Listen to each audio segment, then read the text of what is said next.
Hello, I'm Reed Holson. Welcome to Ask the Mayor, where we sit down and have our monthly conversation with Mayor Mike Huther of the City of Sioux Falls and relay your questions and, of course, all of our questions to Mayor Huther and what's going on with the City of Sioux Falls. Send your questions to us or get in touch with us online at siouxfalls.org. Click on the Mayor's Office, brand new website, much easier to use, and send us your questions and comments to Ask the Mayor. Welcome, Mayor Huther. Good morning, Reed. So if anybody's been watching the news lately, it's been dominated by the discussion and the process along with the city administration building. And you issued your first veto as mayor of Sioux Falls. Yes, and it probably should be a bevy of discussion on this. And folks, I will let you know we've been talking about this for at least during my term for about 2 years in collaboration with the city council and the citizens. And yep, there still is a bevy of discussion today. It is in my mind, a very, very critical need for our city, providing a good place for citizens to be served, as well as, just as important, providing a really good place for the employees of our city that ultimately serve our citizens. And again, one of the things that I think we have to realize is that this city is growing in leaps and bounds, as you know. And we add about a city of Yankton every 4 to 5 years here. And along with that, we have to have employees that serve our citizens. And so at a minimum, you need to have a good place to work and to serve, and that's what this city administration building will ultimately do. One of the things that I think that folks have to understand in terms of my perspective, I look at this as basic infrastructure. You know, it's kind of one of those boring things. It's not the most exciting, like an event center or a Washington Pavilion or an indoor pool. But it is vital because it is basic infrastructure. It'll serve us now, and it should serve us for the next 50 to 100 years. You've talked about, since you've been in the mayor's office, supporting and upgrading infrastructure, not only roads and things like that, but inside the city, software elements, Thank you. Workplace. Talk about why that's important and why is it important to invest in that for the workplace, for the city? You know, when I was elected mayor, I did make a commitment that I would work to repair and rebuild and replace the aging infrastructure in our town. And we've gone at it, full guns a-blazing. We really have. We've invested a bunch of these taxpayer dollars towards boring roads, boring sanitary sewer lines, improving the infrastructure such as technology, strengthening these buildings that we have and making them better for our employees and for our citizens. And again, it's basic stuff, it's boring stuff, but it's so critical and so important to do it. Reed, I'll never forget, I was in the basement of City Hall, and I was engaging some of the people in our planning and zoning department, and it just wasn't the most conducive of work environments. And I remember engaging a woman who had worked for the city for a long time, and I said, we're going to do something to make your environment better. I said, we're going to. And she looked at me and she said, Mayor, I've been hearing that for years. And I go, no, we're really going to do it this time. And she still did not believe me that we ultimately would do it. Well, we have done it, not only for her, but for all the other employees that are working currently in City Hall. We are providing a much better work environment for her and for everyone, as well as a great place to serve our citizens as well. But the reality is, Reed, is that we still have a bunch of work to do. And one of the ways to fix this is through building a new building. And yes, it is expensive, no doubt. But again, a mile of road is unbelievably expensive. A mile of sanitary sewer line is very, very expensive. Investing in these utilities is unbelievably expensive. But then this is, again, another piece of boring, important infrastructure that will do right We'll make sure that it's done in a solid way, in a prudent way, in a responsible way, and it should serve our citizens when we do it right for at least 100 years, if not more. Let's talk about perceptions that are out there and questions that people have. What's wrong with leasing office space? Well, Reed, and again, I think that short term, I don't think there's anything wrong with leasing office space. I think you do it in churches, you do it in small businesses, you do it in nonprofits, even families do it, short term. But when it becomes a long-term expense for an institution that is, expected to stick around for a while, and Sioux Falls, guess what? Sioux Falls city government is going nowhere. We're here to stay. We're here to serve. And so once you start leasing for a long period of time, that's just a waste of your taxpayer dollars. It really is. And so again, I think at some point in time, you have to make that commitment to own or to build versus to lease. And that's just one of the reasons why we made the recommendation that ultimately we did. Is this a new city hall? No. And that's, again, another misperception is, the mayor is just creating a new place for him to hang out in. No, our city hall is going to stay our city hall. I would hope that, mayors in the future would enjoy the office that I'm in just as much as I do.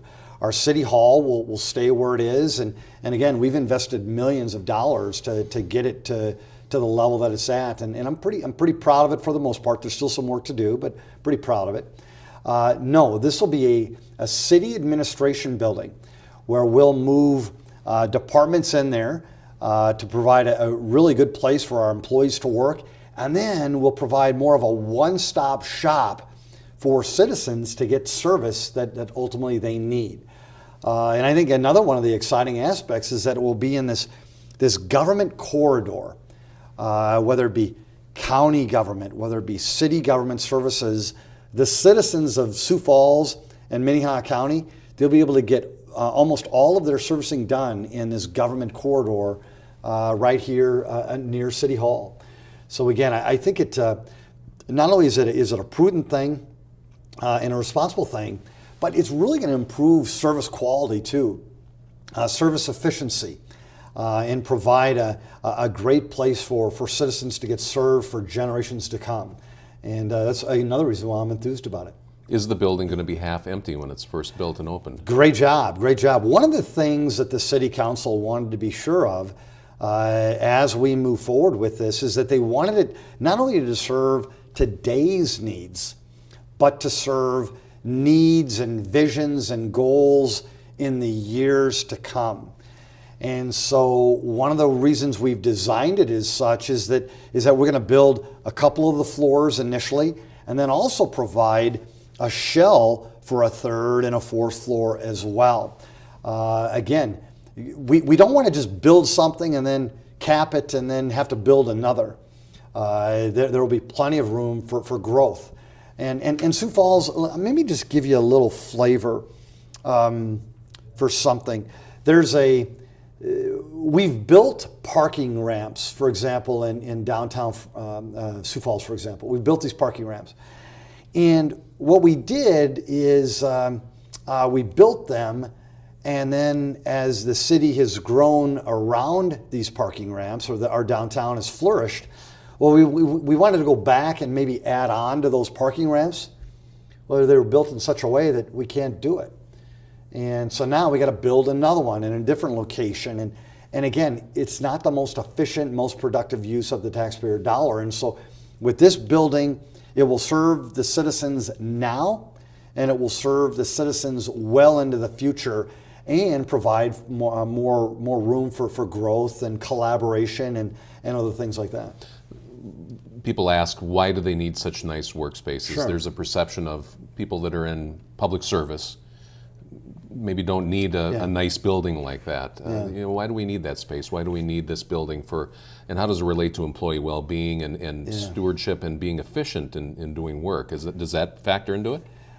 Well, it does. And I've even had someone just the other day say, well, Mayor, Some of our city employees don't even live in Sioux Falls, so we don't need to provide them a good place to work. And I just, you hear this stuff, and you just go, really? Some people really believe that we don't need to provide a good place for our people to work. We do. It's the right thing to do. It's the appropriate thing to do. I mean, these city employees, they are working hard, regardless of the condition, for the citizens of Sioux Falls, and yes, the visitors that come to our town too. And we should provide them a good place to work. And there's other reasons for that. It improves our ability to hire good employees. It improves our ability to retain people that we've already trained. It improves their productivity. It improves the quality of the environment to the point where it improves their mental health, their physical well-being, and things like that too. Again, our most valuable resource, and in many cases our most expensive resource, are the city employees. So why in the world wouldn't we want to, take care of them and provide them a good place to work?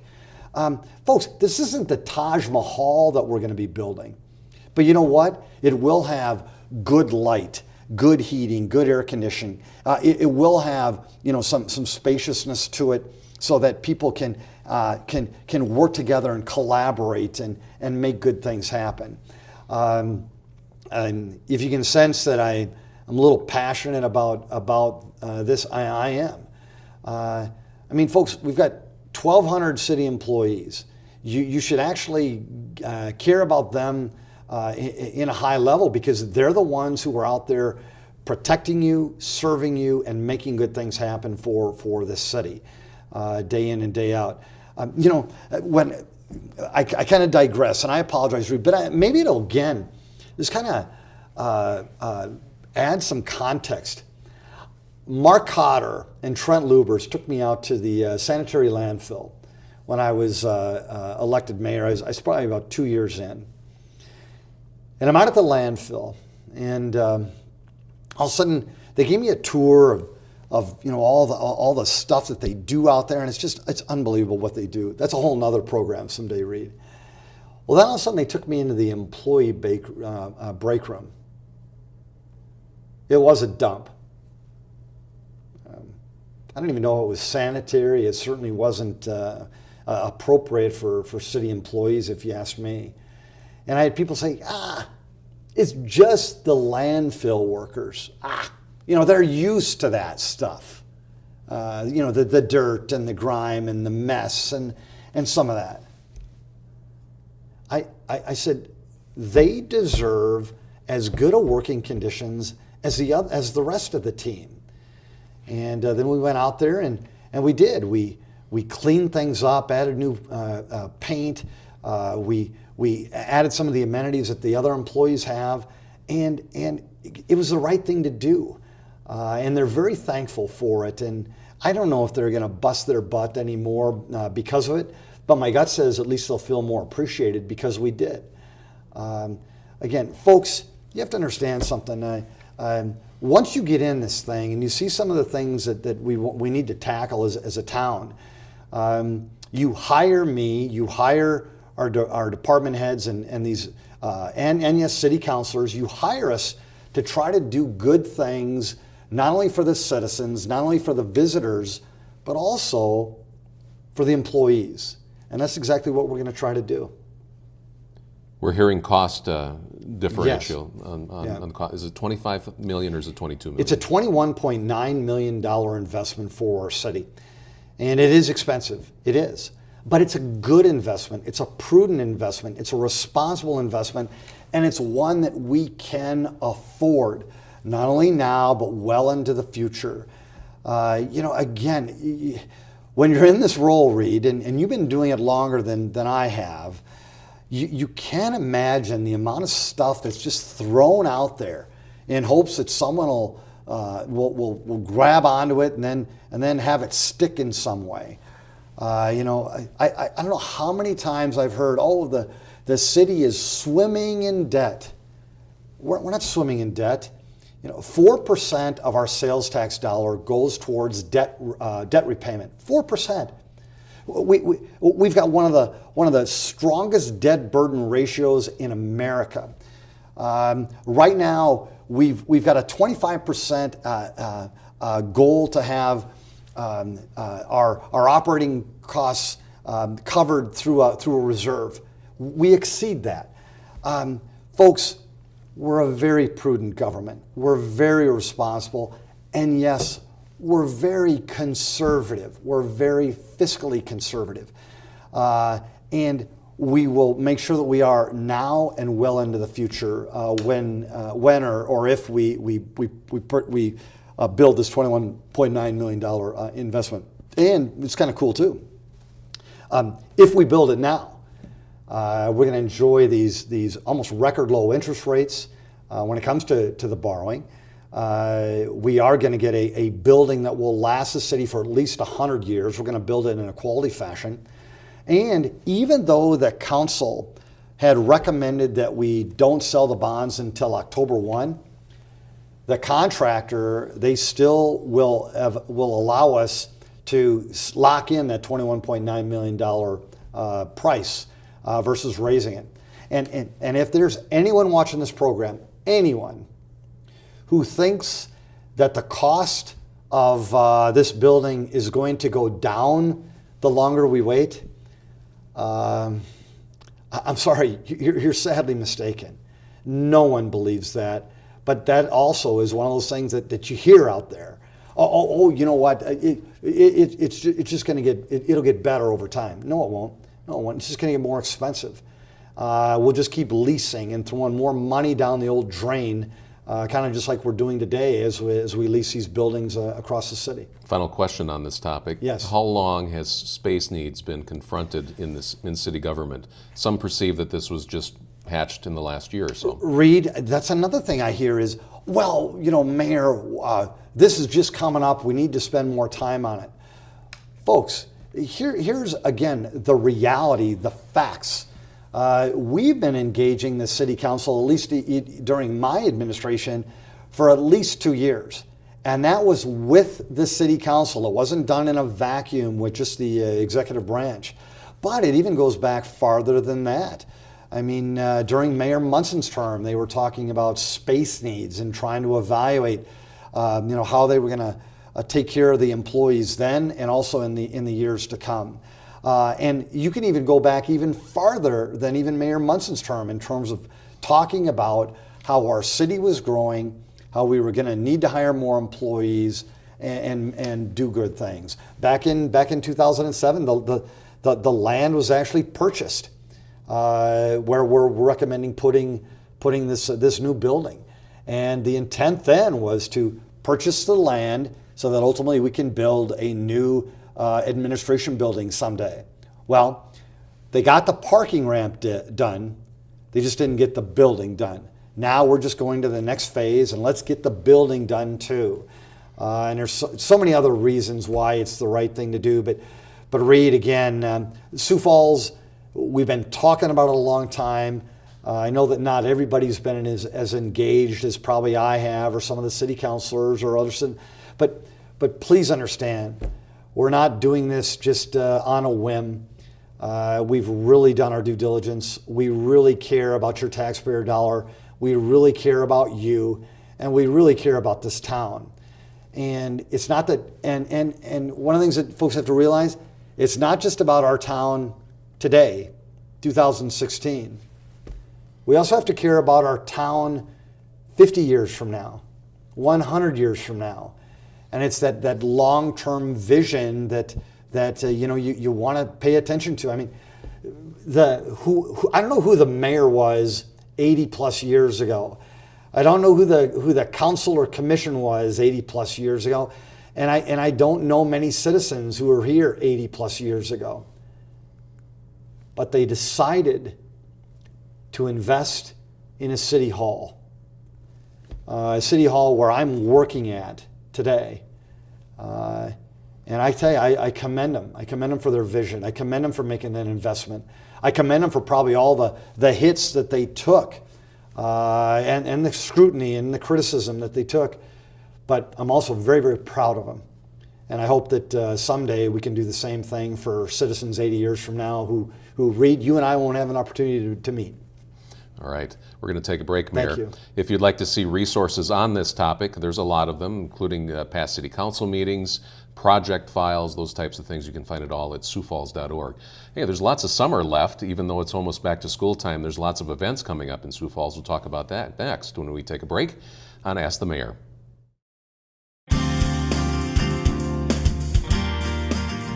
Hi, I'm Dr. Cook from Falls Community Health.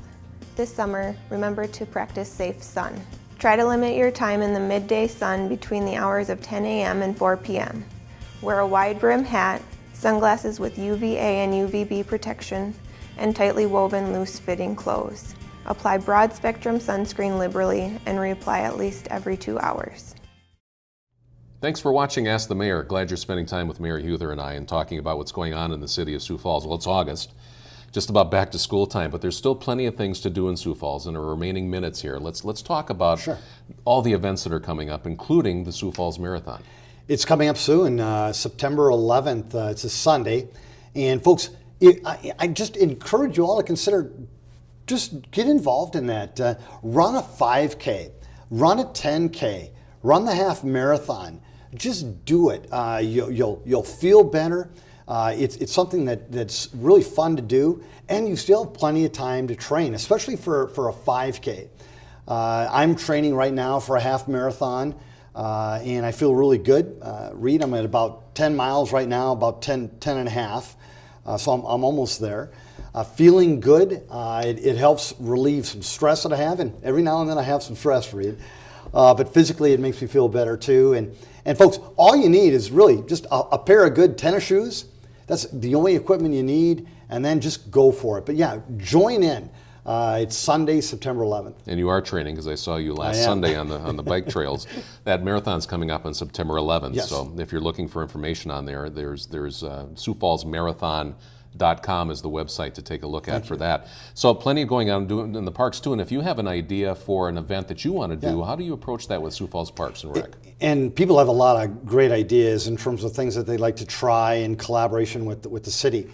We've got a special events committee that's made up of health, police, parks, you name it.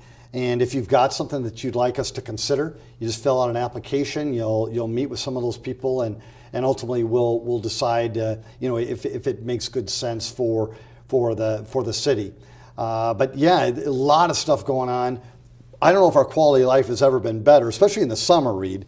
And so yeah, if you're looking for something to do, Sioux Falls is the place to find it. So there's resources on siouxfalls.org for you to fill out applications and things like that. I know we had our first big mixed martial arts MMA event recently. How did that go? Because it's been controversial lately. It did. It is.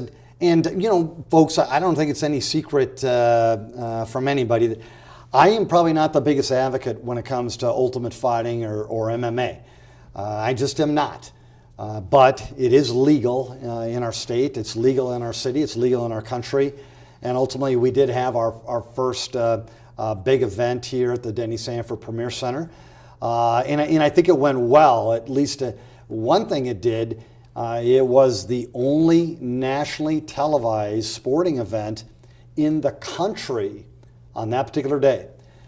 So if anything, the people that were watching that program that they saw or heard Sioux Falls, South Dakota, and over again, and that plays a positive role. Again, with all these events that we do, you may not agree that they're the best thing for the Premier Center. I may not even agree that they're the best thing for the Events Center. But ultimately, it does drive in sales tax revenues. It does help people, spend dollars here in our town. It gets us some attention from the media. As well as, in many cases, it improves our quality of life for people who like that type of stuff. Downtown's hopping. The Levitt Pavilion is under development, which is obviously going to be a great outdoor concert venue. Yeah, well, give us a little update on where that process is going. Sure. Right now, Probably the biggest step is that the Levitt organization, they'll be working collaboratively with some folks here with the City of Sioux Falls, and they'll be trying to generate some private dollars towards that effort. And in the meantime, the City of Sioux Falls will be getting that park area ready to go as well. So that ultimately will have, in my mind, the most appropriate type of event center downtown, and it will be this Levitt Pavilion. At a minimum, it'll provide 50 free events in just a grand location, and it'll be appropriate for everybody. You know, young and old, rich or poor, black or white, Sioux Falls resident or visitor, they'll all be coming to downtown Sioux Falls and enjoying another great investment in our quality of life. How many departments work together in some of these special events? It's not only Parks and Rec, but it's Public Works, a lot of different departments. It is. I mean, whether it's a jazz fest, whether it's a Hot Harley Nights, whether it's a festival of cultures, there's a bunch of them. Parks and Recreation, our health team, our police team, our fire team, even our public works team, like Heath Hofdives, are trying to figure out, how do we keep Sioux Falls moving? All these people come together to ultimately try to do good things for our city and keep people, excited in the summer months and now more and more in the wintertime too. All right. Any big announcements coming up soon that you can tell us about? Well, I think that the thing that's very, very exciting right now is that we just got an area of our town open again for development. We've passed all of those floodplain challenges that we had kind of out there by the mall. And thanks to the leadership of councilors way before me, mayors way before me, and investment by the citizens of Sioux Falls way before my term, folks, we now have we've got a flood management system that is just second to none. And with that now comes not only safe place to live, but now all those economic development opportunities that have been sitting up there on the shelf for all this time, now we start to pull them off and put shovels in the ground and make even greater things happen out in that area. So again, proud of folks like Mike Cooper, Jeff Schmidt, FEMA, Corps of Engineers, and the citizens of Sioux Falls. Look what you made happen. Look, not only are we safer, but we're going to create a bunch of jobs now, a bunch of development, and probably even a greater quality of life too. All right, Mayor Huther, thank you for your time. You bet, Reed. Thank you. Train safely for the half marathon. Will do. I'm feeling good. A little sore every now and then, but really feeling good. And Sioux Falls, give it a shot, because once you run your first 5K, no one can take it away from you. But then again, go to SiouxFalls.org too, because if you have a special event, even if it's as simple as a family reunion or a big event for your organization, all the resources you need and know what to need to do is on SiouxFalls.org. Just go under Parks and Recreation, click on Special Events, and everything is right there. We appreciate you watching Ask the Mayor and keeping in touch with your City of Sioux Falls. Thank you for watching.